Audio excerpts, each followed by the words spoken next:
जय हिंद प्यारे साथियों, स्वागत आप सबका dream defence study YouTube channel पर। और मैं आपके लिए लेकर आया हूँ फिजिक्स के टॉप 25 क्वेश्चंस जो कि एयर फोर्स के एग्ज़ाम पैटर्न के हैं। तो चलिए बिना टाइम वेस्ट किए हुए हम करते हैं क्लास को स्टार्ट। क्वेश्चन नंबर फर्स्ट, सबसे पहले हम देखेंगे क्वेश्चन नंबर फर्स्ट। आइए देखते हैं क्वेश्चन नंबर फर्स्ट की ओर। क्वेश्चन नंबर फर्स्ट में पूछा दृढ़ता गुणांक के लिए बेमी सूत्र होगा। जो मॉडुलस ऑफ रिजिडिटी है उसका डायमेंशन फार्मूला फाइंड करने को बोला है। इसका जो फार्मूला होता है अगर हम इसको y मान लें, अगर हम इसको y माने तो y बराबर होता है अपरूपण प्रतिबल अपन अपरूपण विकृति। डायरेक्ट हम लिख रहे हैं प्रतिबल स्ट्रेस अपॉन स्ट्रेन प्रति विकृति। इस फॉर्मूले से हम डायमेंशन निकालेंगे। प्रतिबल बराबर होता है F upon A, force upon area, F upon A total का अपॉन विकृति। और विकृति की ना तो कोई डायमेंशन होती है और ना ही कोई यूनिट होता है, तो इसी से हम निकाले दे रहे F M L T minus 2, ये होती है फोर्स की, अपॉन ए एरिया होती है L की पावर 2। इसको जब सॉल्व करेंगे तो आएगा एम L की पावर -1 टी की पावर -2।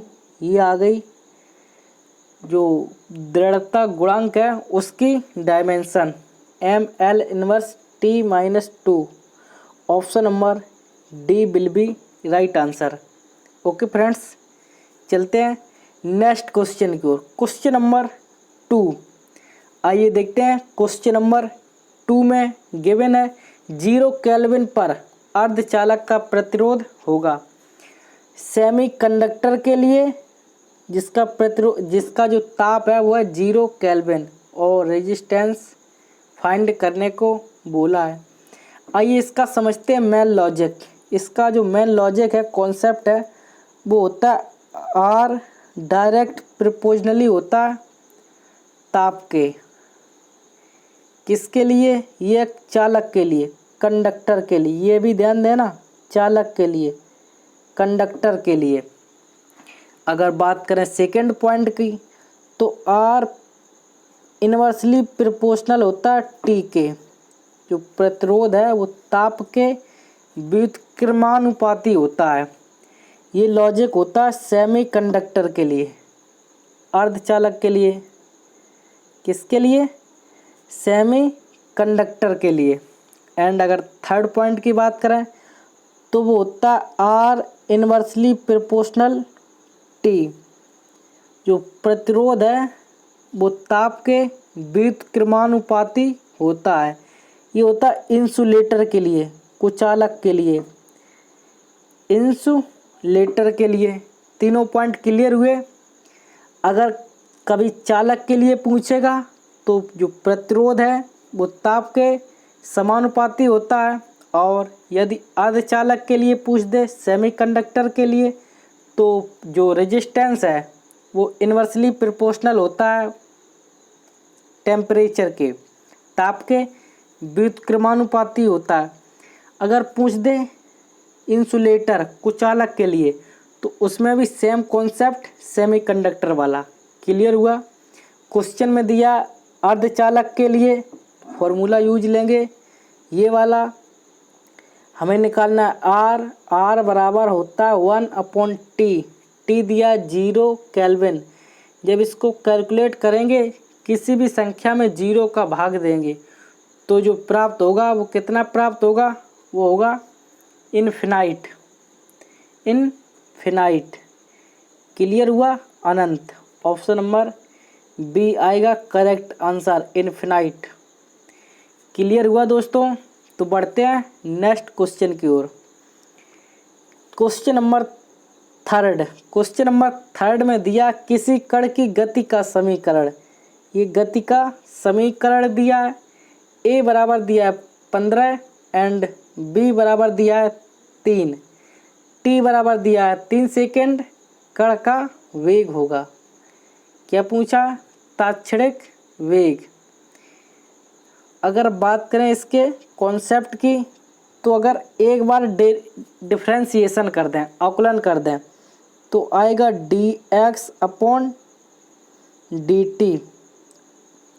अवकलन करेंगे तो आएगा a कांस्टेंट है 0 प्लस bt², t² का आएगा 2t।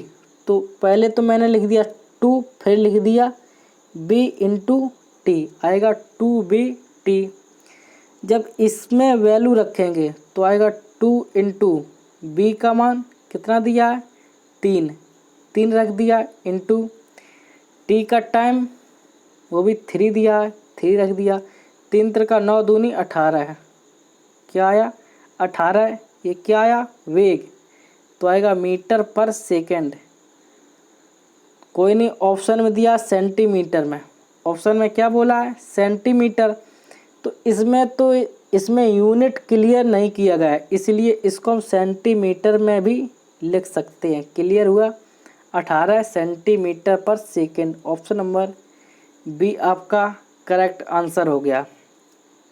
तो बढ़ते हैं नेक्स्ट कॉन्सेप्ट की ओर। कॉन्सेप्ट क्वेश्चन नंबर 4 में दिया यांत्रिक घड़ी के सेकंड वाले कांटे का कोणीय वेग होगा। एंगुलर वेलोसिटी पूछा है, वो भी सेकंड वाली सुई के लिए। फॉर्मूला होता है ओमेगा बराबर 2π/t। टी बराबर कौन से? सेकंड वाली सुई के लिए। अगर सेकंड वाली सुई के लिए बोलेगा तो उसके लिए टी का जो मान होता है वो होता है 60 सेकंड, क्योंकि सेकंड होते हैं 60। कैंसिल करेंगे, आएगा π/30। Option number A correct answer हो गया। क्लियर? तो बढ़ते हैं नेक्स्ट क्वेश्चन को। क्वेश्चन नंबर 5, आइए देखते हैं क्वेश्चन नंबर 5। लैम्डा तरंगदैर्घ्य के फोटोन की ऊर्जा होगी। लैम्डा तरंगदैर्घ्य के फोटोन की ऊर्जा होगी। फॉर्मूला आपने पढ़ा होगा E बराबर m/c², m/c², ऊर्जा m/c²। और आपने एक और पढ़ा होगा E बराबर hc/λ, E बराबर hc/λ। एक ये फॉर्मूला भी पढ़ा होगा आपने। तो इसके लिए बात करें तो ऑप्शन नंबर आएगा, वो आएगा डी करेक्ट आंसर। क्लियर हुआ? ऑप्शन नंबर डी इस क्वेश्चन का करेक्ट आंसर आएगा। ये फॉर्मूला आपको डायरेक्ट याद रखना है।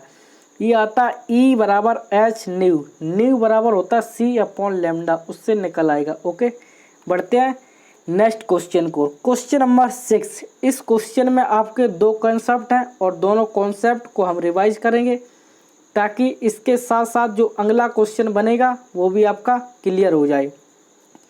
चलिए, क्वेश्चन में दिया समान क्षेत्रफल की 4 प्लेटें चित्र के अनुसार दर्शाई गई हैं। चित्र में दर्शाई गई हैं। इनके बीच की दूरी d जो कि समान है। संधारित्र की धारिता होगी। कैपेसिटेंस की धारिता, कैपेसिटी पूछी है। अगर बात करें ये प्लेट है A और ये प्लेट है B, तो ये प्लेट हुई वो हुई A प्लेट। और बात करें ये वाली प्लेट तो ये हो गई आपकी B प्लेट। ये तो हो गई आपकी A प्लेट, लेकिन ये आपकी हुई B प्लेट। अगर इसमें हम कैपेसिटर बनाएंगे, संधारित्र बनाएंगे, तो जब A और B दोनों मिलेंगे तभी आपका कैपेसिटर बनेगा। तो एक तो ये A हुआ और ये आपका B हुआ, इन दोनों को आपस में मिला देंगे तो एक बनेगा कैपेसिटर, यानी एक कैपेसिटर मेरा बन गया।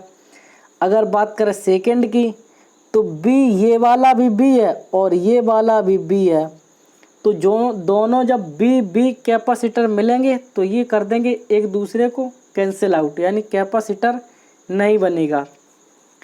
तो ये कैपेसिटर तो हो गया अपना 0, यानी यहाँ पर कोई कैपेसिटर नहीं बनेगा। बात करें थर्ड पॉइंट की इस जगह, तो ये आपका है B और ये वाला है A, यहाँ भी एक कैपेसिटर बनेगा। तो ये एक कैपेसिटर ये हो गया। टोटल कैपेसिटर कितने हुए, एक ये और एक ये, दोनों मिलाकर हो गए 2 कैपेसिटर। फॉर्मूला आपने पढ़ा होगा धारिता के लिए, C बराबर, वो भी समांतर प्लेट संधारित्र के लिए, C बराबर A एप्सिलॉन नॉट बटे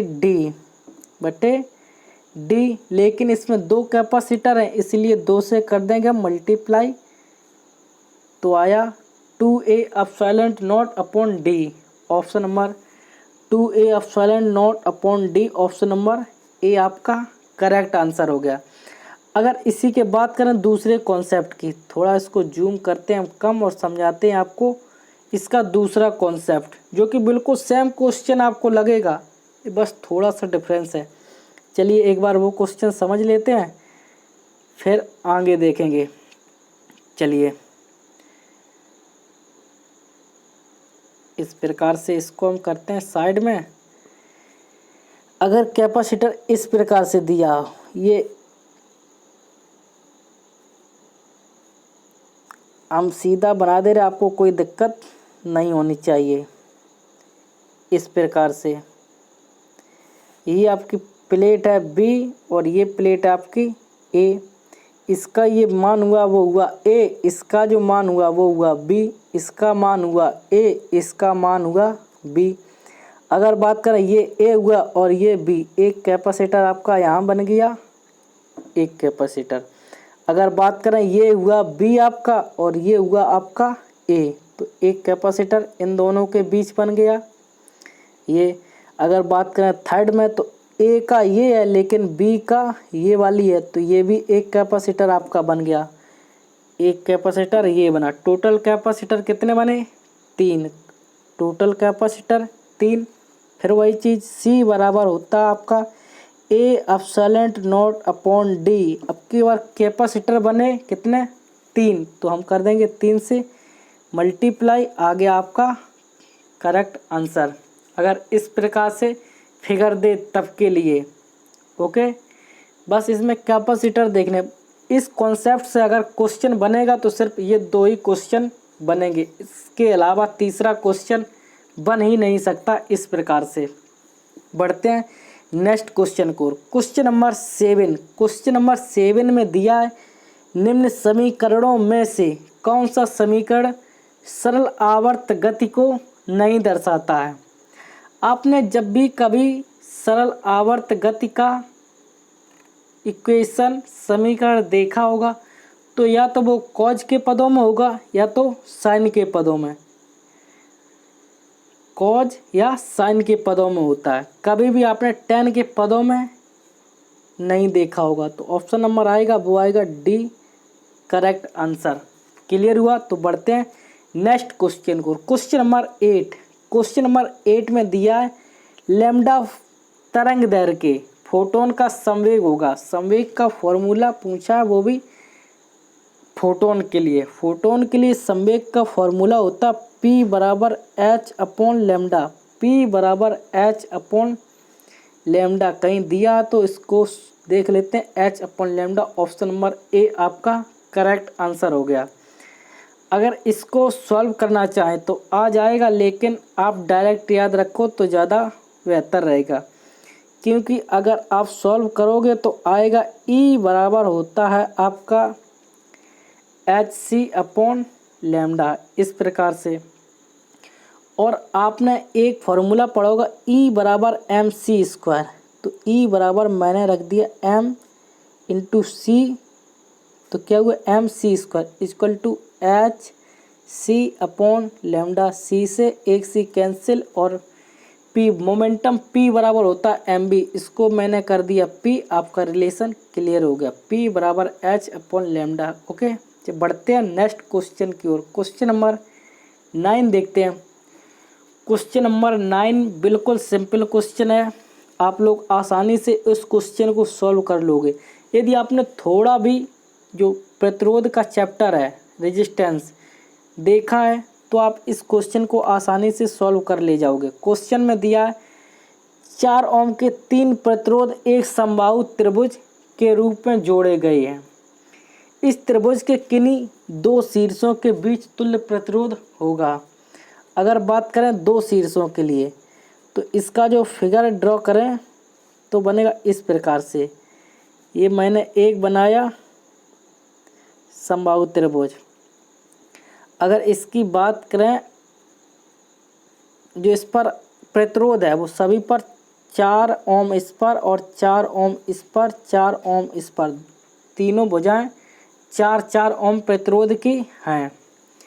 अगर हमें इसको मैंने ए मान लिया, इसको बी मान लिया और इसको सी। यदि हम ए और बी के बीच निकालें, किन्हीं 2 शीर्षों के बीच पूछा है, यदि हम ए और बी के बीच निकालें तो ये 4 कितने किस में हुए? श्रेणी क्रम में।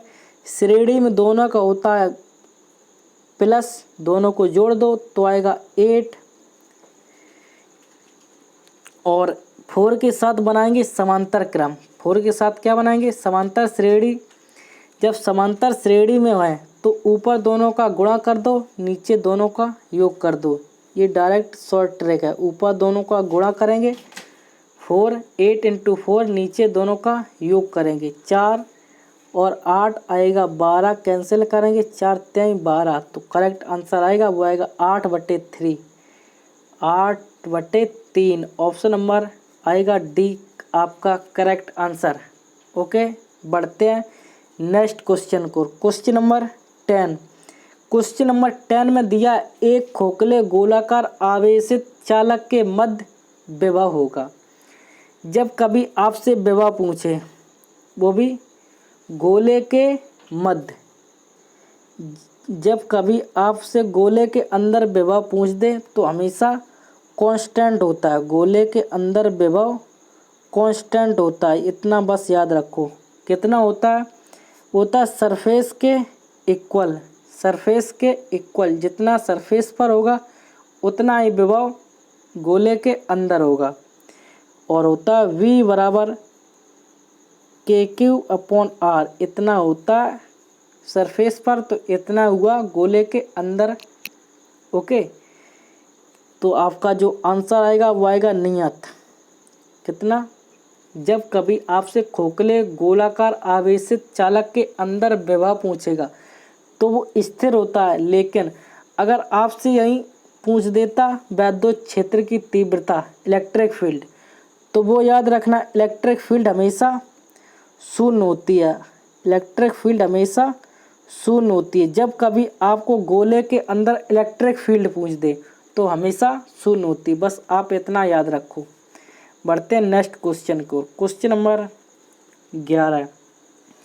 आइए देखते हैं क्वेश्चन नंबर 11 में पूछा यदि एक केस नली में द्रव का तल गिरता है तो केस नली की त्रिज्या होगी। आपने पढ़ा होगा जूरिन लॉ। जूरिन लॉ होता है H प्रोपोर्शनल 1/R। यदि हमें केस नली का तल यानी ऊंचाई घटानी है, यदि हम ऊंचाई घटाएंगे तो हमको रेडियस इंक्रीज करना पड़ेगा। इस प्रकार से रेडियस बढ़ा देंगे तो जो ऊंचाई है वो घट जाएगी। ऑप्शन नंबर आएगा ए आपका करेक्ट आंसर, इंक्रीज कर जाएगी। जो रेडियस है वो इंक्रीज कर जाएगी। अगर इसके जो पूरा फार्मूला होता है वो होता है H proportional 2T cos theta upon rho g r. ये फार्मूला होता है आपका जो टोटल फार्मूला है ये वाला। इसमें H हाइट यानी थीटा पर डिपेंड करती है और R रेडियस पर डिपेंड करती है एंड टेम्परेचर पर डिपेंड करती है। ओके, तो बढ़ते हैं नेक्स्ट क्वेश्चन को। क्वेश्चन नंबर 12 में देखते हैं। क्वेश्चन नंबर 12 में दिया है सदिशों I + J तथा J + K के बीच कोण होगा। अगर आपको जब भी कभी 2 सदिशों के बीच कोण पूछे तो आप फॉर्मूला लगाओगे cos थीटा बराबर ऊपर दोनों जो सदिश दिए उनका डॉट प्रोडक्ट अपॉन नीचे mod of a into mod of b, mod of a into mod of B.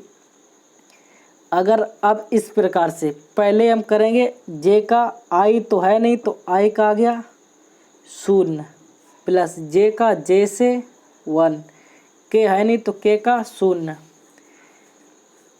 Upon mod of A 1 plus 1 क्या आया √2 आएगा ए का एंड √2 आएगा बी का। जब इसको सॉल्व करेंगे आएगा 1/2 और कॉज में 1/2 जो वैल्यू होती है वो होती है 60 डिग्री की। कितने की?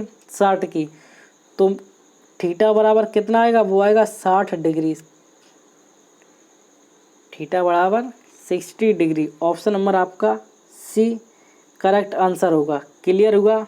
ये फॉर्मूला आपको क्लियर है? तो बढ़ते हैं नेक्स्ट क्वेश्चन को। क्वेश्चन नंबर 13 पूछा, न्यूटन गति का प्रथम नियम किसको व्यक्त करता है? जो न्यूटन की गति का प्रथम नियम है वो इनर्शिया को डिफाइन करता है। किसको? जड़त्व को प्रदर्शित करता है। ऑप्शन नंबर सी आपका करेक्ट आंसर होगा। तो बढ़ते हैं, अगर आपसे यही पूछ दे न्यूटन की गति का प्रथम नियम बल की परिभाषा देता है, बल की परिभाषा देता है, लेकिन सेकंड नियम बल का परिमाण देता है, मैग्नीट्यूड देता है, सेकंड लॉ। बढ़ते हैं नेक्स्ट क्वेश्चन की ओर। ये क्वेश्चन बिल्कुल सिंपल, अगर आपने व्हीट स्टोन सेतु ब्रिज के बारे में पढ़ा होगा तो आप इस क्वेश्चन का आंसर बस देखो और आंसर तुरंत आ गया। दी गई आकृति ए तथा बी बिंदु के बीच प्रभावी प्रतिरोध का मान होगा। ए और बी के बीच पूछा है, ये है ए और ये है आपका बी। अगर बात करें तो ये है व्हीट स्टोन सेतु, व्हीट स्टोन ब्रिज है। क्लियर? आप ये आपका बनेगा व्हीट स्टोन ब्रिज। तो आपका जो करेक्ट आंसर आएगा वो आएगा C number, option number C आपका करेक्ट आंसर होगा। क्लियर हुआ? तो बढ़ते हैं फिर नेक्स्ट क्वेश्चन की ओर। क्योंकि अगर आप व्हीट स्टोन ब्रिज ना देखो, इस व्हीट स्टोन ब्रिज से ये नहीं आएगा क्योंकि ए इधर है और बी इधर है। अगर इसको आपने श्रेणी में जोड़ा तो ऊपर दोनों का यानी जोड़ देंगे क्योंकि सीरीज में है तो 6 आया, और 6 और ये 6 ये आएंगे पैरेलल में, और पैरेलल की कंडीशन होती है ऊपर दोनों का गुणा नीचे दोनों का योग। कैंसिल करेंगे 6 दूनी 12 कैंसिल करेंगे आएगा कितना? आएगा 3। कितना आया? 3। और ये 3 और ये 3 अब किस में आए? श्रेणी में, तो 6।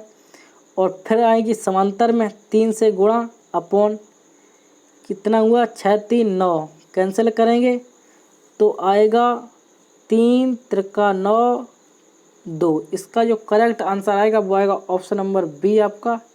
ये ऑप्शन गलत है, ऑप्शन नंबर बी आपका करेक्ट आंसर आएगा इसका। क्लियर हुआ?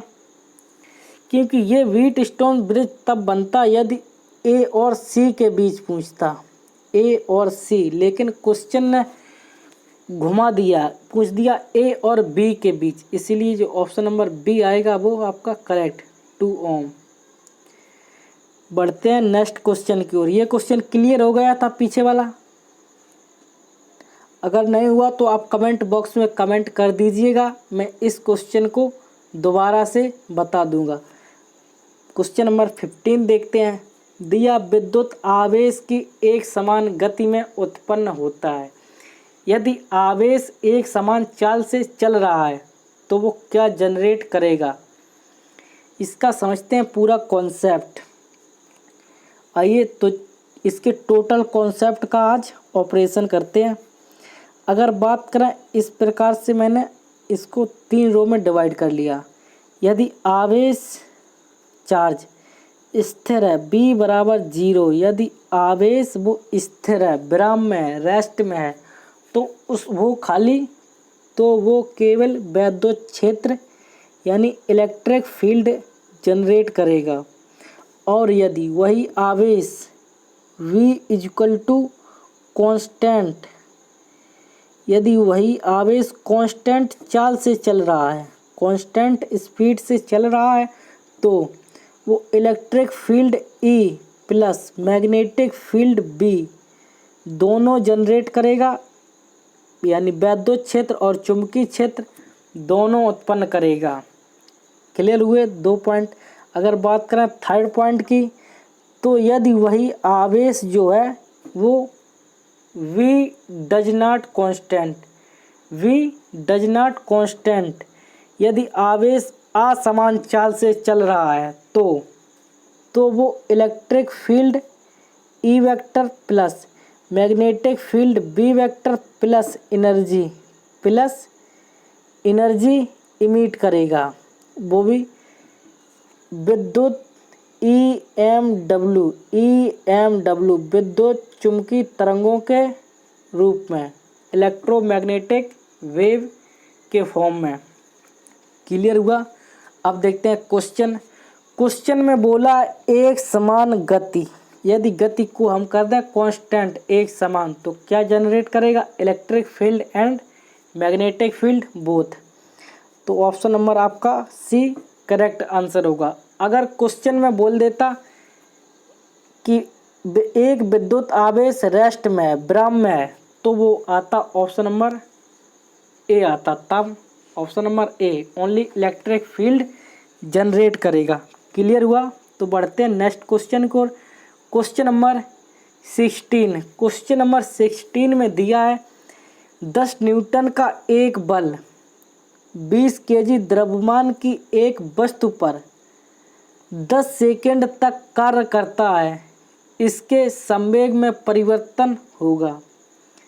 अगर हमें मोमेंटम फाइंड करना है, तो मोमेंटम के लिए जो कॉन्सेप्ट हम काम में लेंगे वो होता है dp बराबर, अगर मानो तो p बराबर बोल दो या फिर dp बराबर होता है df अपॉन dt।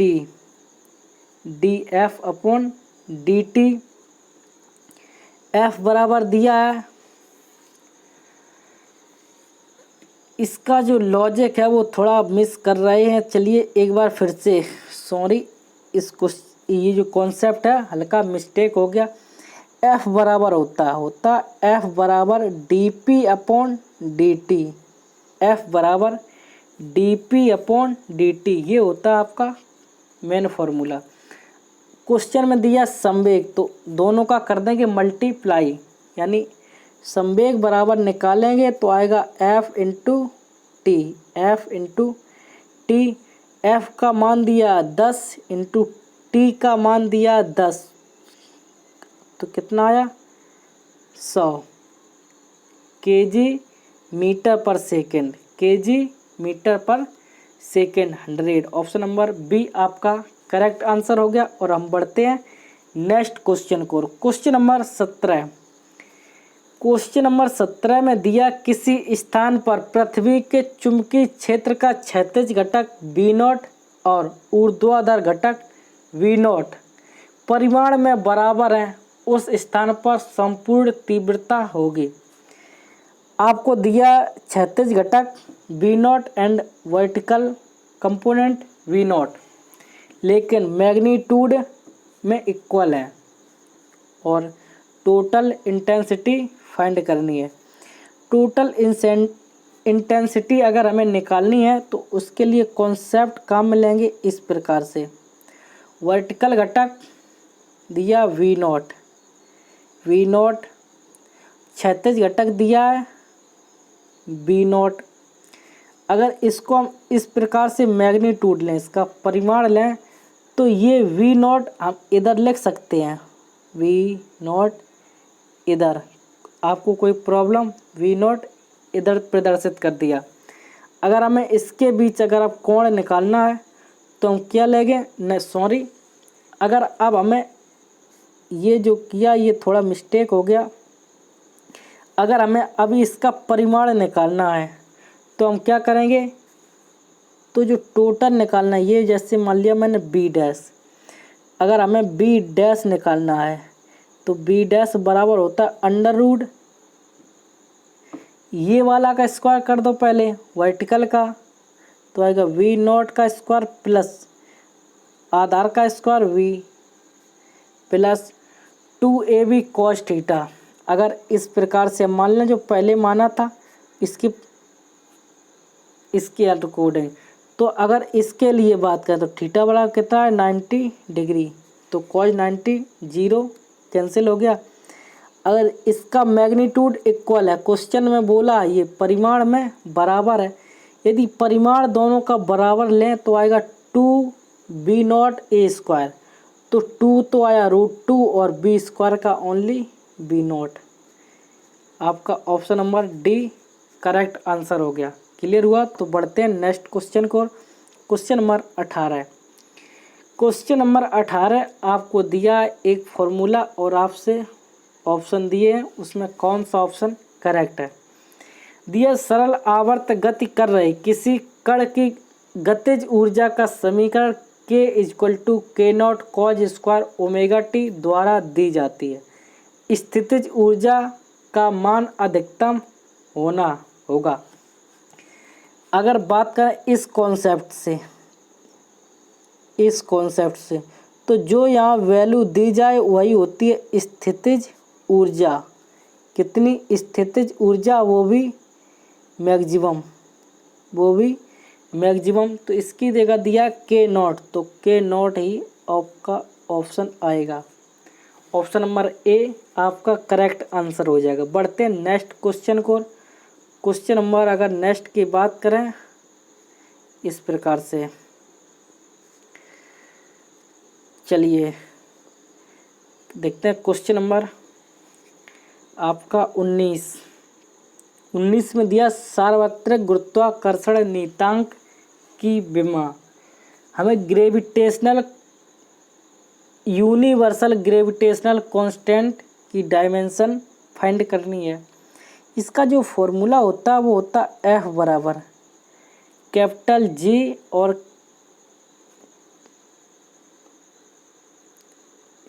F बराबर G(m)(m)/r²। F G(m)(m)/r²। m को हम अगर इक्वल कर दें तो इसका हम कर दें स्क्वायर, आपको कोई प्रॉब्लम। अगर आप डायरेक्ट याद रखना चाहें तो उससे भी आ जाएगा। F G का अगर मान निकालेंगे इससे तो वैल्यू भी हम लिखे दे रहे होता है 6.67 × 10⁻⁻11 newton metre square upon coulomb square. इतनी वैल्यू होती है ग्रेविटेशनल कांस्टेंट की। अगर हम यहीं से अगर निकालें डायमेंशन तो फोर्स mlt-2 इंटू मीटर, ये क्या है metre square, metre L⁻², upon आवेश होता है AT, लेकिन स्क्वायर तो A² इंटू T²। अब अगर इसको सॉल्व करेंगे तो 2L ये है, एक L ये है, तो आया mL⁻3। इसका जो कॉन्सेप्ट है वो कर गए थोड़ा मिस, क्योंकि इधर तो आएगा मीटर किलोग्राम स्क्वायर, kg² आएगा, सॉरी यहाँ पर जो आएगा वो आएगा kg² यानी किलोग्राम स्क्वायर, क्योंकि ये है मास। क्लियर? तो यहाँ हम रखेंगे मास की वैल्यू तो आएगा m⁻², ऊपर जाएगा m⁻⁻1 इंटू L⁻3 और T⁻⁻2। ऑप्शन नंबर आपका बी करेक्ट आंसर आएगा। क्लियर हो गया? यहाँ हम थोड़ा मिस्टेक करें, कूलाम स्क्वायर नहीं है, क्योंकि ये होता है मात्रक, वो होता है उसमें आता है कूलाम स्क्वायर एब्सोल्यूट नोट में। क्लियर हुआ? क्वेश्चन नंबर 20 देखते हैं। क्वेश्चन नंबर 20, किसी कण का त्वरण परिवर्तित होता है यदि वेग की दिशा बदलती है बिल्कुल सही बात। वेग का परिमाण बदलता है, दोनों बदलते हैं, चाल बदलती है। किसी कण का अगर हमें त्वरण परिवर्तित करना है तो एक तो उसका वेग सदिश की दिशा बदल दो, आपका त्वरण परिवर्तित हो जाएगा। परिमाण के कारण आता वो होता है एक्सेलरेशन, सेंट्रीपेटल एक्सेलरेशन, लेकिन इसमें जो करेक्ट ऑप्शन होगा, ज़्यादा करेक्ट होगा, वो होगा ऑप्शन नंबर आपका ए। ओके, तो बढ़ते हैं नेक्स्ट क्वेश्चन की ओर। क्वेश्चन नंबर 21 दिया, एक समान वृत्तीय गति में वेग सदिश और त्वरण सदिश होते हैं। इसका समझते हैं आप पहले लॉजिक, क्या लॉजिक है। हमेशा आप याद रखो, ये होता केंद्र। जब भी कभी अगर सर्कुलर मोशन होगा, वृत्तीय गति होगी, तो इस प्रकार से होती है। ये होती है वेग की डायरेक्शन, और ये अंदर की ओर केंद्र की ओर लगता है, वो लगता है सेंट्रीपेटल एक्सेलरेशन, अभिकेंद्री त्वरण। इसके बीच अगर आप एंगल देखें तो वो बनेगा 90 डिग्री, यानी दोनों एक दूसरे के परपेंडिकुलर होते हैं, perpendicular to each other. Option number आपका आएगा ए। ऑप्शन नंबर ए आपका करेक्ट आंसर हुआ। क्लियर हुआ? तो बढ़ते हैं क्वेश्चन नंबर आगे। लिफ्ट में ऊर्ध्वाधर लटके एक स्प्रिंग तुला पर 2 kg का पिंड लटकाया गया है। यदि लिफ्ट नीचे की ओर गुरुत्व जनित त्वरण जी से गतिमान हो तो स्प्रिंग तुला का पाठ होगा।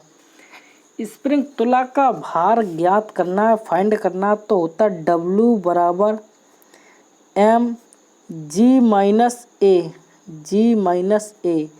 और g माइनस ए कब होगा? जब पिंड a त्वरण से नीचे की ओर उतरेगा तब माइनस होगा। अगर a एक्सेलरेशन से ऊपर जाएगा तो प्लस होगा। तो क्या होगा? प्लस होगा। क्वेश्चन में दिया नीचे की ओर त्वरित है, तो नीचे के लिए माइनस, और g a की जगह क्या दिया? g। अगर इसको मैंने g मान लिया तो g से g कैंसिल, क्या आया? भार इक्वल टू 0, शून्य। ऑप्शन नंबर आपका D will be right answer. बढ़ते हैं नेक्स्ट क्वेश्चन को। क्वेश्चन नंबर 23 घर में उपयोग में आने वाले प्रकाश बल्बों को जोड़ा जाता है। अपने घरों में जो लाइन आती है वो कौन से क्रम में होती है? श्रेणी या समांतर क्रम में? तो ये जो घरों में लाइन होती है वो होती है पैरेलल कॉम्बिनेशन में, समांतर श्रेणी में, समांतर क्रम में। ऑप्शन नंबर बी आपका पैरेलल कॉम्बिनेशन के लिए आएगा। बढ़ते हैं क्वेश्चन नंबर आगे 24। सरल आवर्त गति करते हुए एक कण की कुल ऊर्जा समानुपाती होती है। कुल ऊर्जा, टोटल एनर्जी का जो फॉर्मूला होता है वो होता है टोटल एनर्जी हाफ आपने गतिज ऊर्जा का फॉर्मूला पढ़ा होगा, हाफ mv²। और आपने ये भी पढ़ा v बराबर होता r ओमेगा। अगर आर के जगह यदि हम a मान लें तो आपको कोई प्रॉब्लम आया, मान लिया, तो इसकी जगह आएगा वो आएगा m ओमेगा² इंटू r² बोल दो या फिर a² बोल दो। ये आएगा आपका रिलेशन टोटल एनर्जी के लिए। तो अब आप देख सकते हैं कौन सा आपका करेक्ट आंसर होगा। आपका जो करेक्ट आंसर होगा गति के आयाम के स्क्वायर के प्रोपोर्शनली होगा। तो आज की क्लास का ये लास्ट क्वेश्चन है, और इसका आंसर, इस क्वेश्चन का तो आंसर मैं दे रहा हूँ, लेकिन एक और क्वेश्चन मैं पुट करूँगा, उसका आंसर आप लोगों को कमेंट बॉक्स में रिप्लाई करना है। पूछा, नाभिकीय बल प्रभावी होने के लिए दूरी की कोटि होनी चाहिए। नाभिकीय बल की कौन सी कोटि का होना चाहिए? तो इसकी जो कोटि होनी चाहिए वो होनी चाहिए 10⁻⁻14 मीटर से 10⁻⁻15 मीटर तक। इसके बीच होनी चाहिए नाभिकीय बल की कोटि। तो देख लो ऑप्शन कौन सा करेक्ट हो रहा है। -14 नहीं दिया तो आएगा -15। Option number C correct answer होगा। अगर पूछ दे क्वेश्चन में परमाणु के लिए कौन सी दूरी की कोटि होनी चाहिए, ऑप्शन यही अगर मान लें तो बताइए इसमें कौन सा ऑप्शन आपका करेक्ट होगा। परमाणु के लिए, ये नाभिक के लिए अगर आपसे बोले परमाणु के लिए, तो इस क्वेश्चन का आंसर आप लोग कमेंट बॉक्स में कमेंट कीजिएगा। और आज की क्लास हम यहीं समाप्त करते हैं। जो भी मेरे दोस्त मेरी क्लास में पहली बार आए हैं, एक बार वो चैनल को सब्सक्राइब कर लें, ताकि ऐसी क्लास अब्लिक एयरफोर्स से रिलेटेड अपडेट हम आप तक पहुंचा सकें। और यदि आप मेरा टेलीग्राम ग्रुप ज्वाइन करना चाहते हैं तो मेरा टेलीग्राम ग्रुप है ड्रीम डिफेंस स्टडी। आप मेरे टेलीग्राम ग्रुप को ज्वाइन कर लीजिए, ताकि आपको क्लास की PDF और क्लास से रिलेटेड किसी भी अपडेट या इन्फॉर्मेशन मैं आप तक तुरंत भेज सकूं। तो चलिए आज की क्लास यहीं समाप्त करते हैं। जय हिंद, जय भारत, वंदे मातरम।